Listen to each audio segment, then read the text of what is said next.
जोशीमठ का मुद्दा है। मेरे साथी वहाँ के प्रभारी महासचिव देवेंद्र यादव जी मेरे साथ हैं। मनीष खंडूरी वहाँ से इलेक्शन लड़े हैं। सुजाता पॉल काफ़ी रिसर्च करती हैं और टीवी पर कांग्रेस का पक्ष रखती हैं। आप लोग जानते होंगे इन सबको। तो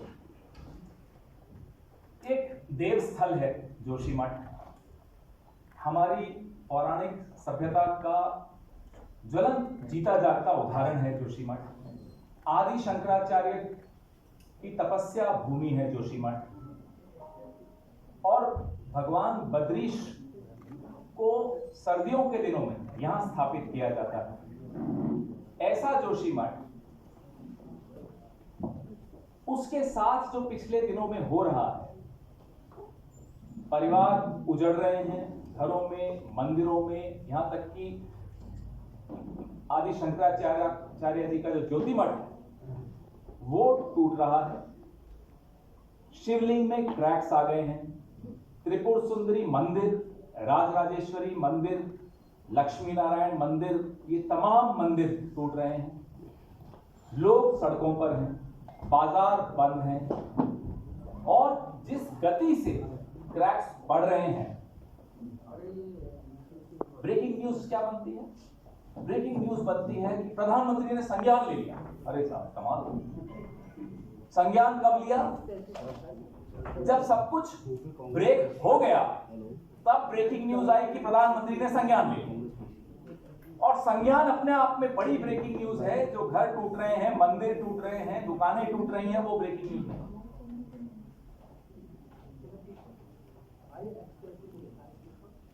जीडी अग्रवाल नाम के एक बहुत बड़े एक्टिविस्ट हुआ करते थे। हमारे वक्त यूपीए की सरकार थी, जयराम रमेश जी पर्यावरण मंत्री थे, 2010 की बात है। 600 मेगावाट का लोहारीनाग पाला एक प्रोजेक्ट था।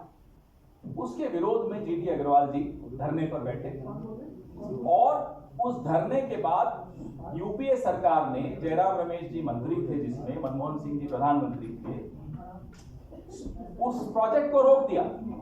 भैया फोन या जो भी आप बात कर रहे हैं प्लीज थोड़ा शांति से। उस प्रोजेक्ट को वहीं रोक दिया। ये 2010 की बात। तुलना कीजिए, वही जीडी अग्रवाल 2018 में भागीरथी नदी पर जो डैम्स बन रहे थे उसके खिलाफ धरने पर बैठे। इस सरकार ने क्या किया? उनको जबरदस्ती उठा दिया, वहां से ले गए और जिन परिस्थितियों में उनकी मौत हुई वो अपने आप में एक पीड़ादायक बात है। तुलना ये दोनों सरकारों की बता रहा हूं। यूपीए हमेशा सामंजस्य की बात करती है, सामंजस्य प्रकृति में, सामंजस्य विकास में। आज की सरकार सामंजस्य छोड़ दीजिए, लोगों की सुनना छोड़ दीजिए, विशेषज्ञों की सुनना छोड़ दीजिए। एक उदाहरण मैं आपको देता हूं, रवि चोपड़ा नाम के एक विशेषज्ञ का, पर्यावरणविद का। मॉनिटरिंग कमेटी से उन्होंने इस्तीफा दे दिया क्योंकि उनकी बात नहीं सुनी जा रही। 4 धाम रेलवे परियोजना में वो बार बार कहते रहे कि इतना चौड़ा मत करिए सड़कों को कि पहाड़ों का जो ढलान है वो सीधी हो जाएगी, उसके बाद चट्टानें गिरती हैं, उसके बाद पूरा वहां सामंजस्य बिगड़ जाता है और वो एक इकोलॉजिकल डिजास्टर बन जाता है। उनकी नहीं सुनी जा रही थी, उनका जमीर था, उन्होंने इस्तीफा दे दिया। ये परिस्थिति है। इस सरकार के कान बंद है, आंखें बंद है और मुंह भी तभी खुलता है जब कोई ब्रेकिंग न्यूज देनी होती है कि संज्ञान ले लिया। अरे आपने संज्ञान लिया, 4-5 दिन तक लगातार वहां लोग त्राही कर रहे हैं। हमारे देवेंद्र यादव जी, इनका प्रतिनिधिमंडल घूम रहा है, स्थिति का जायजा ले रहा है, स्थानीय लोगों की बात कर रहा है, सोशल मीडिया पे आप लोग सब देख रहे हैं और आप में से काफी चैनल्स लगातार चला रहे हैं। प्रधानमंत्री को नहीं सुनाई दे रहा। ब्लास्टिंग हो रही थी, स्थानीय लोगों ने उसका विरोध किया क्योंकि उनके घरों में अचानक दरारें आने लगी। फिर जाके ब्लास्टिंग रुकी और जहां ब्लास्टिंग हो रही थी, टनल एक बन रहा है एनटीपीसी का, स्थानीय लोग मानते हैं कि उस टनल की ब्लास्टिंग की वजह से आज ये स्थिति आई। जहां ये टनल में दरार आई सबसे पहली, 600 लीटर प्रति सेकंड की गति से पानी गिर रहा है। आप सोचिए, आप कल्पना नहीं कर सकते किस स्थिति में वहां एटॉमिक टाइम बॉम्ब लगा हुआ है और संज्ञान ले रहे हैं प्रधानमंत्री जी 5 दिन बाद, 4 दिन बाद, 6 दिन बाद। और संज्ञान के बाद क्या हुआ हमें नहीं मालूम, संज्ञान ले लिया। 1976 में इसी इलाके में लगभग ऐसी ही एक समस्या आई। कांग्रेस की सरकारें थी, जाहिर सी बात है, मिश्रा कमेटी बनी। मिश्रा कमेटी की अनुशंसा थी कि कोई बड़े प्रोजेक्ट्स या बड़ा कंस्ट्रक्शन का काम यहां नहीं होना चाहिए, ये बहुत नाजुक इलाका है और अर्थक्वेक, भूकंप के पॉइंट ऑफ व्यू से भी ये नंबर 5 में आता है।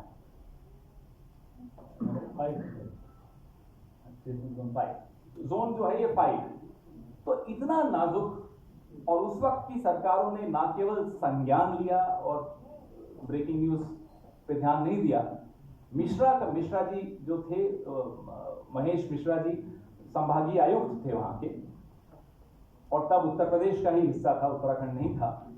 मिश्रा कमेटी की रिपोर्ट का पालन आने वाली कई सरकारों ने लगातार किया जब भी कोई बड़ा प्रोजेक्ट इस इलाके में आता। यहां तक कि जब जयराम रमेश जी के संज्ञान में जीडी अग्रवाल जी लाए इस मुद्दे को, वहां कंस्ट्रक्शन के मुद्दे को और पावर प्रोजेक्ट्स के मुद्दे को, जयराम रमेश जी ने भी मिश्रा कमेटी की रिपोर्ट को अपने टेबल पर सबसे ऊपर रखा। इन सरकारों ने मिश्रा कमेटी का नाम नहीं सुना होगा, मैं आपको बता सकता हूं, कम से कम प्रधानमंत्री कार्यालय ने बिल्कुल नहीं सुना। और यहां देवेंद्र यादव जी हो या सुजाता जी हो या मनीष खंडूरी जी हो या मैं हूं, हम लोग कोई ज्यादा हमारा इस दखल नहीं है निर्णय लेने में वहां, क्योंकि सरकारें हमारी नहीं है। लेकिन कम से कम इतना मालूम होना चाहिए कि उस इलाके का इतिहास क्या रहा है, विकास का इतिहास क्या रहा है, सरकारों ने कैसे रिस्पॉन्ड किया इस तरह की समस्याओं को, इस तरह की दिक्कतें जब आई। हमारी ये मांग है, जोशीमठ में जो हो रहा है, जो त्रासदी है, उसको राष्ट्रीय आपदा घोषित किया जाए, क्योंकि राज्य सरकार के बस की नहीं है कि वो इसमें कुछ कदम, ठोस कदम उठा पाए। और हम यह भी चाहते हैं कि जो 5,000 रुपए आप मुआवजा दे रहे हैं, वो बिल्कुल एक घिनौना मजाक कर रहे हैं आप वहां के लोगों से। It's a cruel joke on the people of Joshimath. 5,000 रुपए आप उनको मुआवजा देंगे, ये मानव रचित आपदा है। यह बात हमें स्पष्ट, इसको कोई प्राकृतिक आपदा नहीं माना जा सकता। जो सुरंग है जिसकी वजह से यह मानव रचित आपदा हुई है, उसको तुरंत बंद कर दिया जाए और लोहारीनाग, पाला और पाला मनेरी परियोजना की जो सुरंगें हैं उनको भरने का काम तुरंत शुरू कर दिया जाए। ये परियोजना हमने रोकी थी, जो मैं बार बार आपको उदाहरण दे रहा हूं, ये वही परियोजना है जिनको हमने रोक दिया था। सुरंगों को सिर्फ भरने का काम है, वो नहीं कर पा रहे और नई और सुरंगें खोद रहे हैं हम। जो रेलवे का कोई भी बड़ा काम इस पर्वतीय आपदा का जिससे खतरा पैदा हो जाए, उसे वहां तुरंत बंद कर दिया जाए। गहन अध्ययन करके चरणबद्ध तरीके से ही उनको मंजूरी दी जाए और बिना सोचे समझे जो आप प्रकृति की सुरक्षा किए बगैर एक अनियंत्रित विकास जो आप पहाड़ों में ला रहे हैं, उसको, उसका जो खामियाजा है आज तो जोशीमठ के बाशिंदे और जनता भुगत रही है। लेकिन आने वाले दिनों में, महीनों में, सालों में पूरा ये जो इलाका है, ये इस तरह की त्रासदियां बार बार दोहराई जाएंगी। आपको याद होगा फरवरी 2021 में 200 लोगों ने जान गंवाई थी, चमोली में एक आपदा आई थी, वो भी मानव रचित आपदा है। मैं मेरे साथी देवेंद्र यादव जी से आग्रह करूंगा कि जो डेलीगेशन अभी जो एक हमारी कमेटी जो यहां बनी थी पार्टी की, उस सिलसिले में आपको जरा प्रकाश डालें इस पर।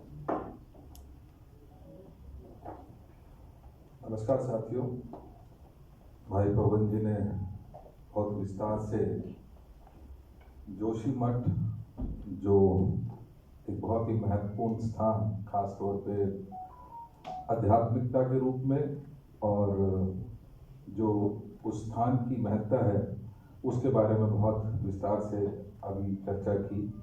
ये वही स्थल है जहाँ पर जगत गुरु आदि शंकराचार्य जी ने ज्ञान की प्राप्ति हुई और वहीं से बद्रीनाथ की स्थापना का भी, बद्रीनाथ की स्थापना के साथ साथ अन्य जो भारतवर्ष में मठ की शुरुआत हुई, उसकी स्थापना आदि गुरु शंकराचार्य जी ने वहीं से शुरुआत की। ऐसे स्थान के साथ जिस तरीके से असंवेदनशील तरीके से ये भारतीय जनता पार्टी की सरकार उसकी ओर संज्ञान ना लेते हुए उसको लगातार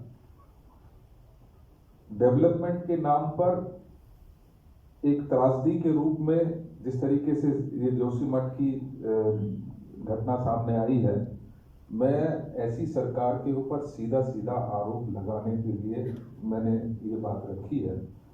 ये वो सरकार है जो धर्म की ठेकेदारी की बात हमेशा करती है, लेकिन जब जब ऐसी आस्था के साथ खिलवाड़ करने का काम भी ये भारतीय जनता पार्टी करती है। अभी पवन जी ने बताया कि माननीय प्रधानमंत्री जी ने इसका संज्ञान लिया और उस संज्ञान का नतीजा ये हुआ कि कल आनन फानन में मात्र 2 घंटे के लिए वहाँ के मुख्यमंत्री जोशीमठ पहुँचे और हालात ये थी 2 घंटे में उन्होंने क्या जायजा लिया, किस तरीके से उन्होंने वहाँ पर अपना व्यवहार रखा, मैं उसकी एक छोटी सी झलक आपको बताना चाहता हूँ। क्योंकि ये वो क्षेत्र है जहाँ से जो भारतीय जनता पार्टी के मौजूदा अध्यक्ष हैं महेंद्र सिंह भट्ट, ये उनका क्षेत्र भी है। आज यहाँ पर हमारे राजेंद्र भंडारी जी जो कांग्रेस पार्टी से वहाँ के विधायक हैं, जब उन्होंने मुख्यमंत्री से मिलने की कोशिश की और वहाँ की समस्या से उनको अवगत कराने की कोशिश की तो उनको डिटेन कर लिया गया। हमारे पार्षद जिनके स्वयं के घर में बड़ी दरार आई, उनको घर में डिटेन कर दिया गया। कहने का तात्पर्य यह है कि मात्र दिखावे के लिए मुख्यमंत्री जी वहां पहुंचे, 2 घंटे में उन्होंने अपनी पूरी विजिट को कंक्लूड किया और वहां से प्रस्थान कर गए। एक कमेटी की अनाउंसमेंट की और मात्र इतने से मैं समझता हूं कि ये सरासर एक ऐसी घटना जो पूरे देश के लिए नहीं, मानवता के लिए भी बहुत मैं समझता हूं कि बहुत ज़रूरी है कि इसका संज्ञान लिया जाना चाहिए था और बहुत पहले लिया जाना चाहिए था। मैं चर्चा भी करना चाहूँगा, एक हमारी बहन है लुंटी देवी जी, पत्नी श्री दिनेश लाल जी, इन्होंने 2021 में बाकायदा इनके घर में जब दरारें आई तो उन्होंने एडमिनिस्ट्रेशन को संपर्क किया और इसका संज्ञान वहाँ के एडमिनिस्ट्रेशन को दिया। उस समय के मौजूदा विधायक, जैसे मैंने कहा कि जो मौजूदा बीजेपी के अध्यक्ष भी हैं, उनके सामने भी उन्होंने गुहार लगाई, सरकार के सामने गुहार लगाई। उसके बाद बहुत सारे संघर्ष समितियां बनी, उन्होंने समय समय पर सरकार के संज्ञान में ही कोशिश की कि ये बातें आए और उसके ऊपर ध्यान दिया जाए। जिस तरीके की लापरवाही और असंवेदनशील तरीके से इस पूरे मामले को देखा गया और किया गया, ये सरकार की हम जहां भर्त्सना करते हैं, आज मैं आपके सामने ये भी बताना चाहता हूं कि हम हमारे कांग्रेस पार्टी की तरफ से लगातार यहाँ पर डेलीगेशन जाते रहे हैं और आज जब हम यहाँ पर बैठे हैं तो सुबह सुबह पिछले 2 दिन भी लगातार हमारे माननीय प्रदेश अध्यक्ष माननीय हरीश रावत जी, हमारे CLP लीडर, वहाँ के मौजूदा विधायक और अन्य जो सीनियर लीडर्स हैं, पूर्व अध्यक्ष गणेश गोलजार जी, वो सभी पिछले 2 दिन से वहाँ पर जमे हुए हैं और उन्होंने वहाँ का पूरा जायजा लिया है। कुछ पिक्चर्स वहाँ से उन्होंने हमें यहाँ भेजी हैं, उसका अभी हम डिस्प्ले करेंगे। किस तरीके की समस्या, ये एक तरीके से बहुत बड़ी समस्या के रूप में अब हमारे सामने आ गया और ये समस्या अब घंटों के हिसाब से इसमें बदलाव आ रहा है। घंटों के हिसाब से ये दरारें बढ़ती जा रही हैं। जब आप पिक्चर्स देखेंगे तो आप स्वयं समझ पाएंगे कि कितनी गंभीर ये समस्या अब बन चुकी है। हमने वहाँ पर, हमारी पार्टी ने वहाँ पर ये तय किया है कि वहाँ पर हम लगातार वहाँ पर बने रहेंगे। जो वहाँ के पीड़ित लोग हैं, जिस तरीके का व्यवहार उन लोगों के साथ माननीय मुख्यमंत्री जी और भारतीय जनता पार्टी कर रही है, उसका संज्ञान लेते हुए हमारे एक कमेटी जिसमें सुमित हरदेश जी जो हमारे हल्द्वानी के विधायक हैं और यूथ कांग्रेस के अध्यक्ष, वो वहाँ पर लगातार बने रहेंगे। जो भी समस्याएं आएंगी उनको टैकल करेंगे। जो वहाँ पर पीड़ित लोग हैं उनकी समस्याओं के समाधान के लिए यथासंभव हम कोशिश करेंगे। और इस दौरान हमारा एक सीनियर डेलीगेशन भाई करण जी के नेतृत्व में यशपाल जी, हमारे हरीश रावत जी, प्रीतम सिंह जी, गणेश गोयल जी, ये सभी कल मुख्यमंत्री से मिलेंगे, इससे अवगत कराएंगे और उसके पश्चात राज्यपाल महोदय से भी इस सारी बात का संज्ञान लेते हुए उनसे मुलाकात करेंगे और अपनी बात जो अभी भाई पवन जी ने रखी उन सभी पहलुओं पर हम मजबूती के साथ वहाँ के लोगों के साथ खड़े हैं। यथासंभव उनकी मदद की जाएगी। उनको विस्थापित करने में हमारा फर्ज बनता है। हम उस फर्ज को निभाते हुए कांग्रेस पार्टी मजबूती के साथ उनके साथ खड़ी रहेगी। धन्यवाद। आग्रह करने आई हूँ और उनसे डिमांड भी करने आई हूँ कि हमारी तरफ देखिए, हम छोटा सा राज्य है और प्रधानमंत्री जी कहते हैं कि वो केदार बाबा में बड़ा विश्वास रखते हैं। तो आज जब ये आपदा की स्थिति हमारे यहाँ आई है, उसके कारणों का पता लगाया जाना चाहिए। आप लोगों को बताना चाहती हूँ कि ये यंग फोल्ड माउंटेन्स की श्रेणी में आते हैं, यानी कि ये बहुत कमज़ोर पहाड़ हैं। इनकी उम्र बहुत कम होने के कारण इन्हें माना गया है कि ये शिव की जटाएं होती हैं जो आपकी जो मिट्टी है उसको बांध के रखती है, इसलिए पेड़ों को नहीं काटना चाहिए। मगर आपको बता दूं कि 4 धाम रूट को लेकर या रेलवे प्रोजेक्ट को लेकर जो बहुत बड़ी बड़ी बातें केंद्र के द्वारा करी गई हैं, उनके कारण आज उत्तराखंड स्थिति में पहुंच गया है। और अगर 4 धाम रूट में कोई गड़बड़ नहीं होती साथियों, तो आज 4 धाम रूट जो बद्रीनाथ तक जा रहा है, वहां पे हेलंग मारवाड़ी बाईपास में जो विस्फोटकों का इस्तेमाल किया गया है, उनको रोकने की मांग नहीं उठ रही होती। एक TBM यानी कि टनल बोरिंग मशीन NTPC के उस टनल में फंसी हुई है, जिसको निकालने के लिए इन्होंने 200 से 250 विस्फोट किए 3 जनवरी 2023 को। और जब ये विस्फोट होने शुरू हुए तो दरारें अचानक से आई। आपको बताना चाहती हूँ कि लोग घरों के बाहर आ गए और जब उन्होंने प्रदर्शन करना शुरू किया तब ये ब्लास्टिंग बंद करी गई। ब्लास्टिंग बंद होते ही जिस तरीके से वो दरार एकदम दरदरा के बढ़ रही थी, वो कुछ हल्का हुआ, लेकिन वो धीरे धीरे अब बढ़ ही रहे हैं। मैं ये बताना चाहूँगी आपको कि हमें ये समझना पड़ेगा कि हिमालय रेंज है क्या। ये हमें उस बर्फीली हवा से भी बचाती है जो नॉर्थ पोल से रशिया के, चाइना के रास्ते से हम तक भी पहुंच सकती है।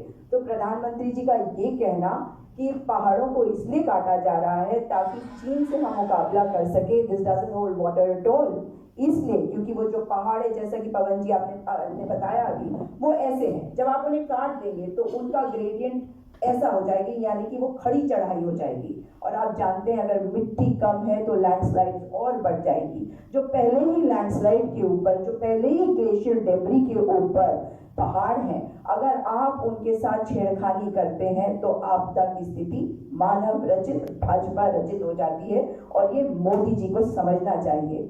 इस वक्त लोगों की जो मांगे हैं उनकी तरफ ध्यान नहीं दिया जा रहा। अभी बार बार कहा जा रहा है प्रधानमंत्री जी ने संज्ञान लिया, तो प्रधानमंत्री जी ने संज्ञान लिया एक संघीय ढांचे पे, मुख्यमंत्री किस बात का? और इसीलिए राजनीतिक कारण देखिए, 3 मुख्यमंत्री दिए थे पिछली बार, और वही वाले मुख्यमंत्री जो हार गए उनको दोबारा से इलेक्शन लड़वा के जितवा के मुख्यमंत्री बनाया गया। तो आप मुझे बताइए कि क्या उनके अंदर हिम्मत होगी कि प्रधानमंत्री को ये कह सके कि इस प्रोजेक्ट को रोका जाना चाहिए?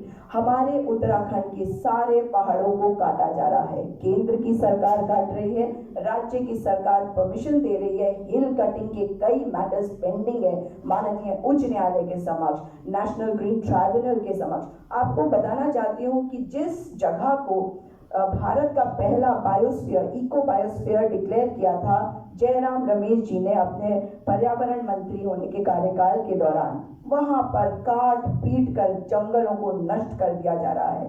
आप इस बात को अगर इस तौर पे समझेंगे कि जो जैव विविधता है उसकी हत्या हो रही है, मगर साथ में आज जोशीमठ के लोगों के साथ क्या हो रहा है, उनके साथ भी बहुत बड़ा अन्याय हो रहा है।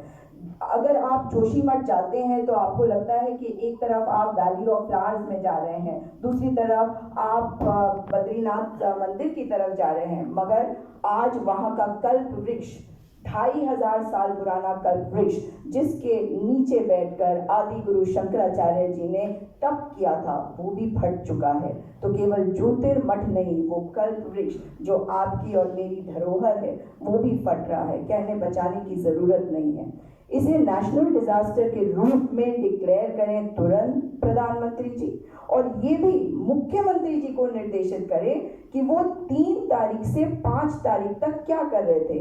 3 तारीख को दरारें बढ़ी, 5 तारीख को एसडीएम के निर्देश आए कि ब्लास्टिंग को रोक दिया जाना चाहिए, सारे कार्य बंद होने चाहिए। उसके बाद मुख्यमंत्री पुष्कर सिंह धामी 7 जनवरी को पहुंचे जोशीमठ। क्या 3 तारीख से 7 तारीख लगने चाहिए थे?